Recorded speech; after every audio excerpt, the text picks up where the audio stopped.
Bismillah. Assalamu alaikum wa rahmatullahi wa barakatuh. Жердештер,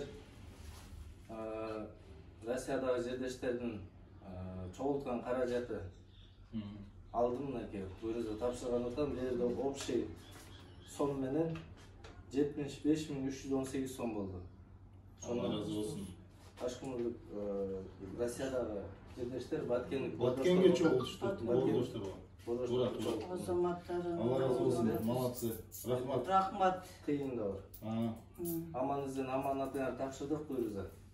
Жакшы. Толугу менен Баткенге барат деген ниеттебиз. Ассаламу алейкум ва рахматуллахи ва баракатуху. Урматтуу бир туугандар, кармаган орозоңуздар кабыл болсун, кылган дуаңыздар кабыл болсун.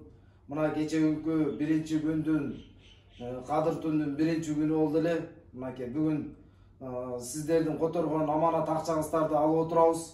Бизде Ташкөмүр шаарында садака биримдигинин офисинде элдик кошум атайын ачылып, ушул жерден атайын кимде ким кийим болсо акчалай, продуктулай топтолуп, Кудайым буйруса 3-чү партияга даярданып отурабыз.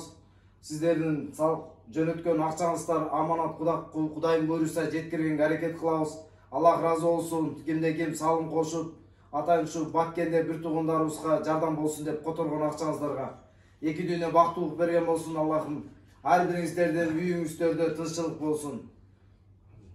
Москвада иштеп аткан, чет жерде иштеп аткан балдар баарыңарга рахмат. Ушунчалык Баткен элине жардам беребиз деп акчалай акча которуп атасыңар.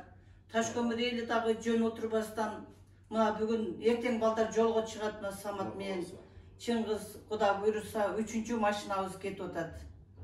Баткен элибиз жолго таштабайбыз, жардам беребиз, берип жүргөнбүз. Ташкөмүр элиндеги жашаган жаштар, талаада иштеп жүргөн жаштарга баарыңарга ден соолук, өмүрүңөр узун болсун балдарым, тапканыңар берекелүү болсун, туткан орозоңор кабыл болсун. Бизге окшогон энелердин батасын алып жүрө бергиле. Ак батабыз силер үчүн каглайын балдарым. Allah razı olsun. Rahmat. Barınızlarga. Size amanatыңарды буш экинчиге жеткирип берет. Кудай кааласа Баткен элине жетет.